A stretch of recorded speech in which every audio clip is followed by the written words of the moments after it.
Shalom saudara semua. Siapkan hati kita pada hari ini yang penuh sukacita. Walaupun masih tetap online, kita tetap ibadah yang luar biasa. Nyatakan kerinduan kita buat Tuhan kita yang begitu baik pada kita. Sampai hari ini tetap ada kekuatan yang baru bagi kita. Haleluya. Tuhan yang beri syukur Tuhan. Engkau baik, sungguh baik bagi kami Tuhan. Engkau telah memberi kami kekuatan Tuhan. Engkau terus memperhatikan kami Tuhan. Hari demi hari Tuhan. Terima kasih Tuhan. Dan saat ini Tuhan kami rindu Tuhan untuk memuji, memuliakan nama-Mu Tuhan. Pakai kami Tuhan sehingga dapat layak depan Engkau Tuhan Yesus. Terima kasih Tuhan. Terima kasih Yesus. Kami menyerahkan ibadah kami pada hari ini dalam tangan. Haleluya Yesus. Kita siapkan hati kita. Naikkan pujian-pujian kita. Biarkan satu kerinduan kita kepada Tuhan yang telah bayar bagi kita semua. Haleluya Yesus.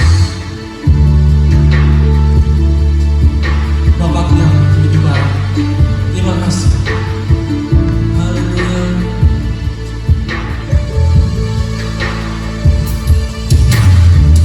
Bapakku yang baik, tak sama ku cinta.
sukacita.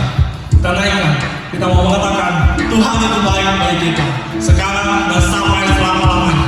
Karena Tuhan sudah memberi kita kekuatan yang baru pada hari ini. Haleluya Yesus. Terima kasih Tuhan.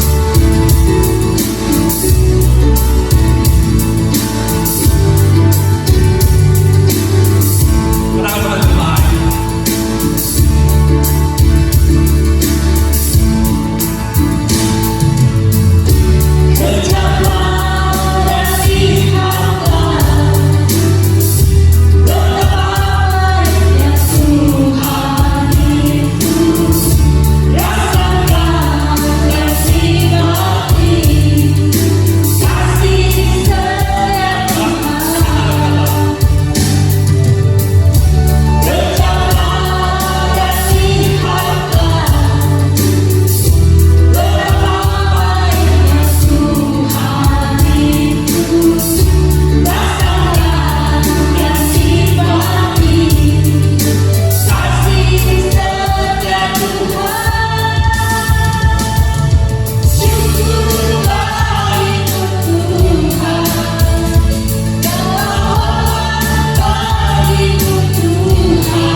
Siapkan hati kita.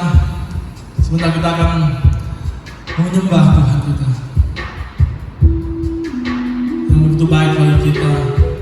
Biar kayaknya setiap puji-pujian yang kami naikkan dapat layak di hadapan Tuhan. Dan kami mau naikkan persembahan pujian kami, penyembahan kami Tuhan yang lebih besar lagi di hadapan Tuhan. Layakkan kami Tuhan. Haleluya Yesus. Siapkan hati kita.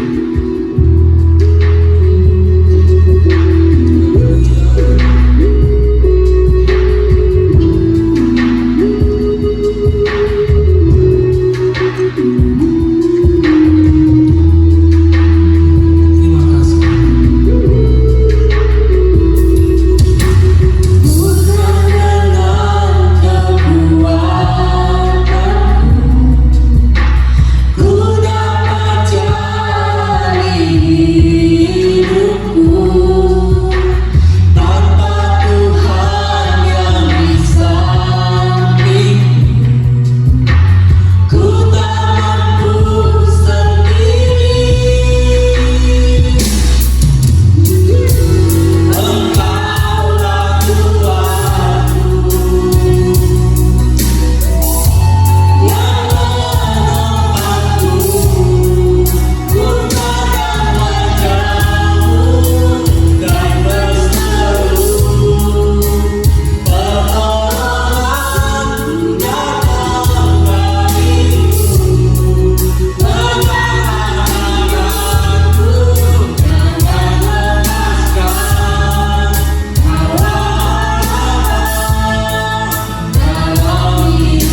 Mari kita akan bersama-sama berdoa sebelum pemberitaan firman Tuhan disampaikan.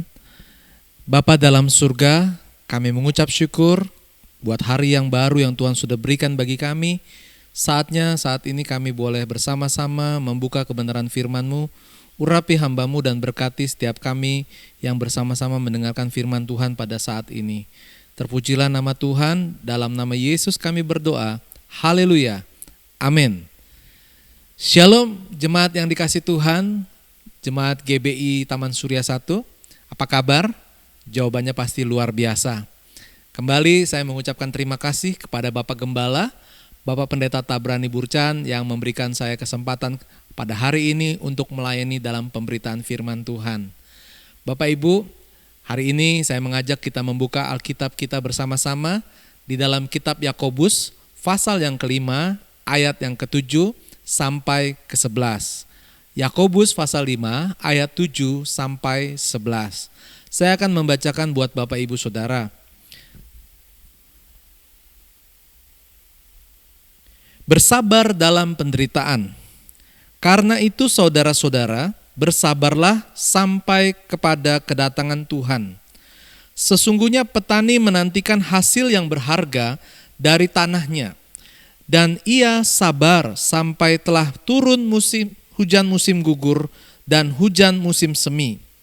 Kamu juga harus bersabar dan harus meneguhkan hatimu, karena kedatangan Tuhan sudah dekat. Saudara-saudara, janganlah kamu bersungut-sungut dan saling mempersalahkan, supaya kamu jangan dihukum. Sesungguhnya hakim telah berdiri di ambang pintu. Saudara-saudara, turutilah teladan penderitaan dan kesabaran para nabi yang telah berbicara demi nama Tuhan. Sesungguhnya kami menyebut mereka berbahagia, yaitu mereka yang telah bertekun. Kamu telah mendengar tentang ketekunan Ayub, dan kamu telah tahu apa yang pada akhirnya disediakan Tuhan baginya. Karena Tuhan Maha Penyayang dan penuh belas kasihan. Firman Tuhan pada hari ini saya berikan judul sama seperti Yakub ini adalah bersabar dalam penderitaan. Bapak Ibu Saudara, mungkin hari-hari ini kalau ditanya apakah kita menderita, mungkin kita mengatakan saya baik-baik saja. Mungkin keadaannya mungkin tidak seperti apa yang Bapak Ibu bayangkan ketika mendengar kata menderita. Mungkin hari ini masih cukup untuk segala sesuatu yang Bapak Ibu butuhkan, cukup untuk makan, cukup untuk belanja, cukup untuk apa saja. Tetapi yang dimasukkan penderitaan ini adalah ketika kita diuji oleh iman kita, apakah kita bisa bertahan kuat di dalam iman atau akhirnya kita menyerah, akhirnya kita mulai tidak lagi kuat di dalam iman kepada Tuhan.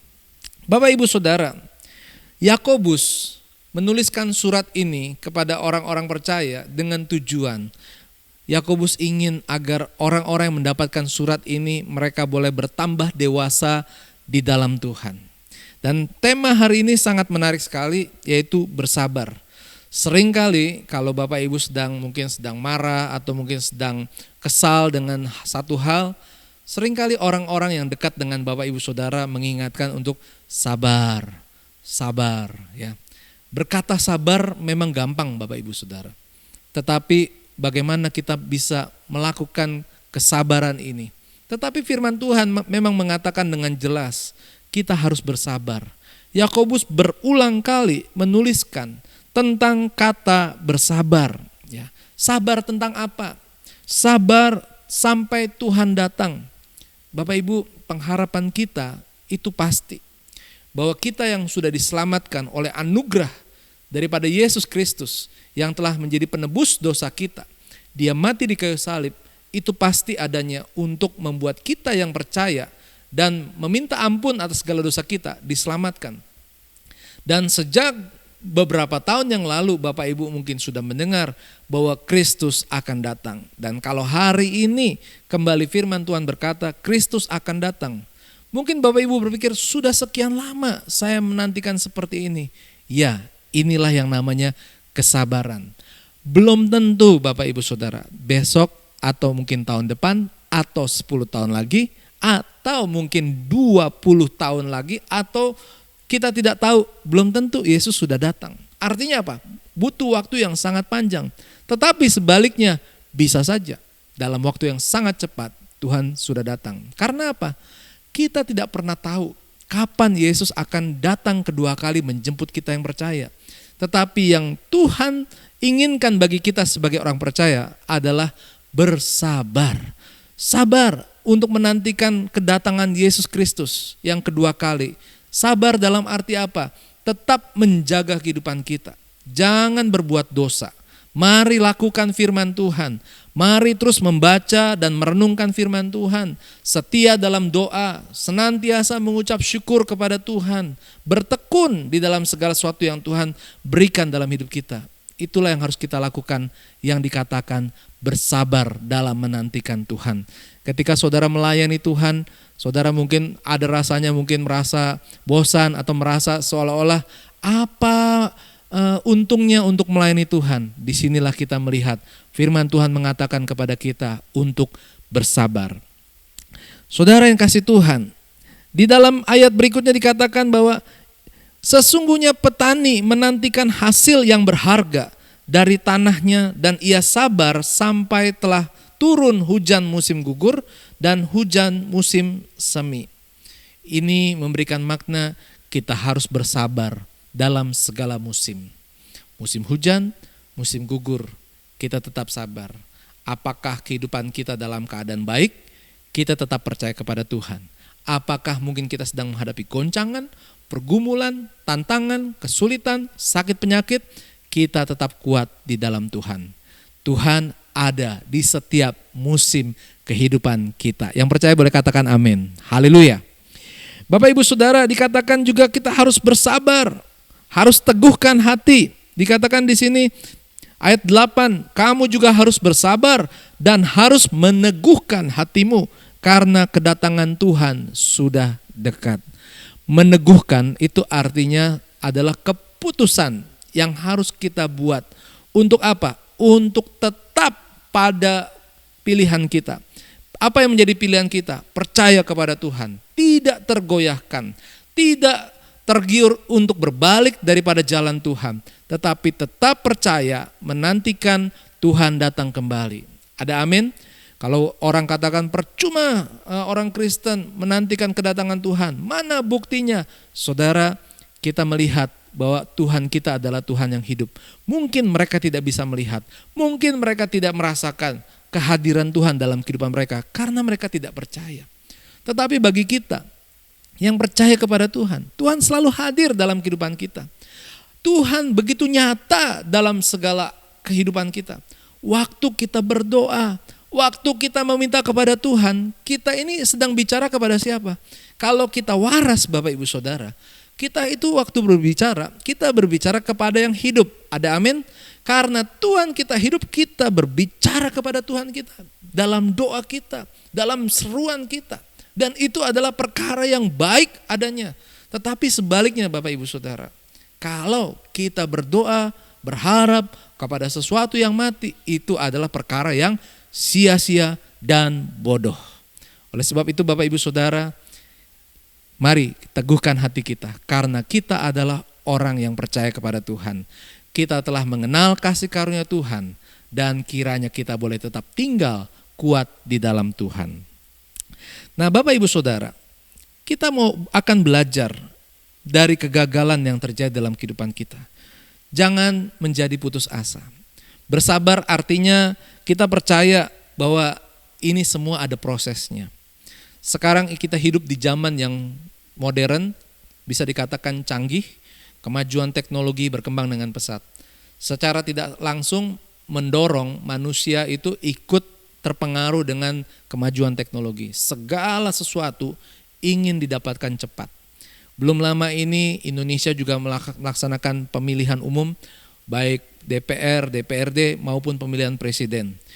Dan beberapa waktu yang lalu juga Amerika Serikat, negara yang cukup jauh dari Indonesia, juga melakukan pemilihan umum. Dan berita yang menarik adalah bagaimana orang ingin cepat tahu siapa yang terpilih menjadi presiden di masa yang akan datang.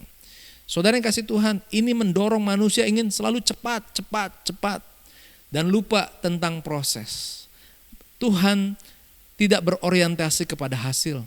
Tapi Tuhan senang kepada proses. Ketika kita setia kepada Tuhan, maka bisa dipastikan hasilnya sesuai dengan kehendak Tuhan.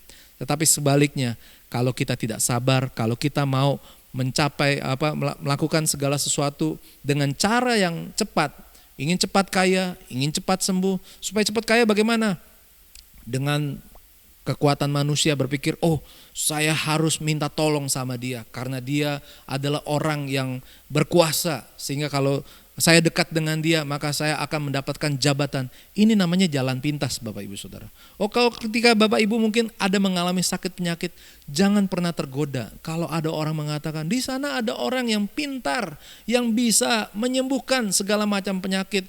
Udah sekian lama kita menderita sakit dan mungkin Bapak Ibu berharap ingin sembuh. Orang sakit kepengen cepat sembuh. Tetapi kalau Bapak Ibu punya iman, sudah berdoa tetapi belum sembuh, pujilah Tuhan. Karena apa? Kita harus bersabar dan bertekun di dalam doa kepada Tuhan. Ada amin? Puji Tuhan. Jangan ambil jalan pintas. Iblis seringkali menawarkan jalan pintas. Iblis menggoda kepada Yesus. Ketika Yesus selesai berpuasa 40 hari. Iblis katakan kepada Yesus, engkau lapar, buatlah batu itu menjadi roti.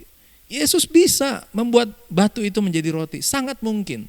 Tetapi Yesus tidak mau menuruti kehendak atau perintah daripada iblis. Itulah sebabnya Yesus katakan, manusia hidup bukan dari roti saja, tetapi melainkan firman yang keluar dari mulutnya Allah. Demikianlah juga hidup kita dalam kesulitan apapun yang kita hadapi. Kita tidak akan goyah. Teguhkan hati kita untuk tetap percaya kepada Tuhan. Bapak Ibu Saudara, bagaimana kita bisa bersabar dalam penderitaan? Yang pertama tadi adalah kita harus bersabar. Yang kedua adalah bagaimana kita meneguhkan hati kita. Percaya kepada Tuhan. Dan yang ketiga Bapak Ibu Saudara, ayat yang ke-9, janganlah kamu bersungut-sungut dan saling mempersalahkan. Mari kita melihat, di balik segala sesuatu yang terjadi, ada maksud dan rencana Tuhan yang baik. Amin. Bapak Ibu Saudara, kalau kita belajar dari perjalanan bangsa Israel menuju tanah perjanjian, hari ini kita adalah orang-orang yang bijak. Mengapa saya katakan demikian? Karena kita sudah tahu apa yang akan terjadi bagi bangsa Israel. Mereka dijanjikan Tuhan tanah perjanjian yang penuh madu dan susunya. Dan akhirnya apa? Mereka masuk, mereka merobohkan tembok Yeriko hanya dengan berjalan keliling dan memuji Allah. Dan akhirnya Tuhan memberikan kemenangan pada bangsa Israel walaupun mereka adalah bangsa yang jumlahnya tidak besar, menghadapi lawan musuh yang jumlahnya sangat besar dengan perawakan tubuh yang jauh lebih tinggi dan lebih kuat. Tetapi karena bangsa Israel bersama dengan Tuhan, maka Tuhan yang menolong dan memberkati sehingga Israel bisa menerima janji Tuhan. Tetapi Bapak Ibu Saudara, firman Tuhan mencatat berkali-kali bangsa Israel bersungut-sungut. Ketika ada kesalahan, ketika ada hal yang mungkin tidak seperti apa yang Bapak Ibu pikirkan, Bapak Ibu ingin cepat-cepat keadaan itu menjadi baik adanya. Tapi mari kita belajar bahwa di balik segala sesuatu ada maksud dan rencana Tuhan. Bapak Ibu Saudara, saya boleh kasih satu kesaksian. Ya, suatu ketika saya ingin berangkat menuju suatu kota, saya berjanji dengan beberapa orang dan biasanya kalau saya sudah berjanji menentukan jamnya, kita akan berangkat tepat pada waktunya. Tetapi satu kali ketika kita sudah berjanji, pas waktu kita berkumpul ternyata ada satu orang yang terlambat. Puji Tuhan, dia masih memberitahu karena dia ada hal yang harus dia lakukan sehingga terlambat. Akhirnya kita harus bersabar. Bersabar enak? Tidak enak Bapak Ibu Saudara. Aduh, kalau begini mah sebenarnya lain kali jangan ajak dia deh. Aduh, dia mah kayaknya kebiasaannya, rasanya bukan kali ini dia suka terlambat. Ini orang sering terlambat. Tetapi Bapak Ibu Saudara, akhirnya orang itu datang. Lalu kita memulai perjalanan, Kita berjalan gitu. Dan tibalah kita hampir sampai di tujuan. Tapi tiba-tiba jalanan agak macet. Dan rupanya apa yang terjadi? Ternyata di depan kemacetan terjadi karena ada kecelakaan. Dan waktu kita melewati itu, kita membuka kaca, kita mendengar banyak orang yang sedang mengamati kecelakaan itu. Mereka berbicara, ini kejadian belum lama. Bapak Ibu Saudara, seringkali kita inginnya cepat-cepat. Saya memikirkan, kalau saya andai kata saya seperti waktu yang sudah ditentukan, bisa jadi saya yang akan mengalami kecelakaan di tempat itu. Karena waktunya tepat ketika terjadi kecelakaan itu. Bisa jadi truk yang mengalami musibah itu menabrak kendaraan yang kita gunakan. Tetapi Bapak Ibu Saudara, Tuhan itu sungguh baik. Tuhan mungkin membuat segala sesuatu mungkin ditunda, ditahan, tetapi akhirnya untuk kebaikan kita. Akhirnya saya berdoa dan mengucap syukur kepada Tuhan. Saya mohon ampun juga kepada Tuhan, mungkin masih kurang sabar. Kita harus perlu sabar. Ingat, dalam segala sesuatu jangan bersungut-sungut dan jangan saling mempersalahkan. Ya. Puji Tuhan. Yang keempat, Bapak Ibu Saudara, bagaimana kita harus bersabar adalah andalkan Tuhan. Ya. Di sini di dalam ayat yang ke-10, turutilah teladan penderitaan dan kesabaran para nabi yang telah berbicara demi nama Tuhan. Sesungguhnya kami menyebut mereka berbahagia, yaitu mereka yang telah bertekun. Kamu telah mendengar tentang ketekunan Ayub, dan kamu telah tahu apa yang pada akhirnya disediakan Tuhan. Apa yang kurang dari Ayub? Dia orang yang setia, percaya kepada Tuhan. Dia orang yang kecukupan secara materi. Dia juga punya anak yang banyak. Dia punya istri. Tetapi ketika semua itu hilang, hartanya hilang, anaknya mati, lalu tubuhnya pun yang terawat akhirnya harus mengalami kusta. Tetapi firman Tuhan katakan, mari kita akan melihat dalam Ayub pasal yang pertama, ayat yang ke-21. Dengan telanjang aku keluar dari kandungan ibuku, dan dengan telanjang juga aku akan kembali ke dalamnya. Tuhan yang memberi, Tuhan yang mengambil, terpujilah nama Tuhan. Andalkan Tuhan, walaupun mungkin ada penderitaan yang harus kita alami, kita harus percaya Tuhan adalah pemilik segalanya dan Tuhan akan membuat segala sesuatunya indah. Kita lihat perjalanan hidup Ayub, dia tetap percaya kepada Tuhan dan akhirnya Tuhan memulihkan keadaannya. Bapak Ibu Saudara, seringkali saat kita menghadapi penderitaan, kita ingin dipulihkan Tuhan. Mari bersabar sampai waktunya Tuhan memulihkan keadaan kita. Pujilah Tuhan, biarlah firman Tuhan pada hari ini boleh mengingatkan kita. Mari kita bersabar, mari kita bertekun di dalam Tuhan. Roma pasal 12 ayat 12 berkata, bersukacitalah. Kita akan baca Roma pasal 12 ayat yang ke-12. Bersukacitalah dalam pengharapan, sabarlah dalam kesesakan, dan bertekunlah dalam doa. Mari kita bersabar dan bertekun di dalam Tuhan. Puji Tuhan, Tuhan memberkati kita sekalian. Mari kita menutup firman Tuhan pada hari ini dengan berdoa. Bapa dalam surga, kami mengucap syukur. Pada hari ini kami boleh belajar dari firman Tuhan, mengingatkan kepada kami agar kami dewasa di dalam rohani kepada Tuhan. Kiranya Tuhan membuat kami menjadi orang percaya yang sabar dan mau bertekun di dalam Engkau Tuhan. Tuhan telah menaruh berbagai penderitaan dalam hidup kami, tapi kami tahu penderitaan itu akan mendatangkan kekuatan iman bagi kehidupan kami. Engkau menolong buat setiap jemaat yang sudah mendengarkan firman Tuhan pada hari ini, berbicara Roh Kudus dalam setiap hati yang mendengarkan firman Tuhan hari ini. Terpujilah nama Tuhan. Tuhan juga memberkati buat GBI Taman Surya 1. Tuhan memberkati khususnya buat Bapak Gembala, berikan kesehatan, hikmat yang daripada Tuhan, berkati setiap pengurus yang ada, agar terus boleh menopang pekerjaan Tuhan dengan baik, dan Tuhan berkati seluruh jemaat yang mengasihi Tuhan dan mengasihi gereja GBI Taman Surya 1, agar mereka boleh tetap dipakai menjadi alat kemuliaan bagi nama Tuhan. Diberkati dalam usaha mereka, diberkati dalam keluarga mereka, diberkati dalam apapun yang mereka lakukan demi nama Tuhan. Terpujilah namamu ya Bapa. Haleluya. Mari saudara-saudara, kita boleh mengangkat tangan di hadapan Tuhan. Tuhan memberkati dan melindungi engkau. Tuhan menyinari engkau dengan wajahnya dan memberikan engkau kasih karunia. Tuhan menghadapkan wajahnya kepadamu, memberikan engkau damai sejahtera. Kiranya kasih dan kemurahan Allah Bapa, kecintaan Yesus Kristus Tuhan kita, serta persekutuan Roh Kudus akan menyertai kehidupan kita sekarang dan selama-lamanya sampai Maranatha. Yesus datang kembali menjemput kita yang percaya. Haleluya. Amin. Bapak Ibu, sekali lagi saya himbau jangan lupa untuk tetap saksikan ibadah online di YouTube. GBI Taman Surya 1 akan selalu tampil setiap hari Minggu jam 9 pagi. Jangan lupa untuk subscribe, like, share, dan komentar. Terima kasih.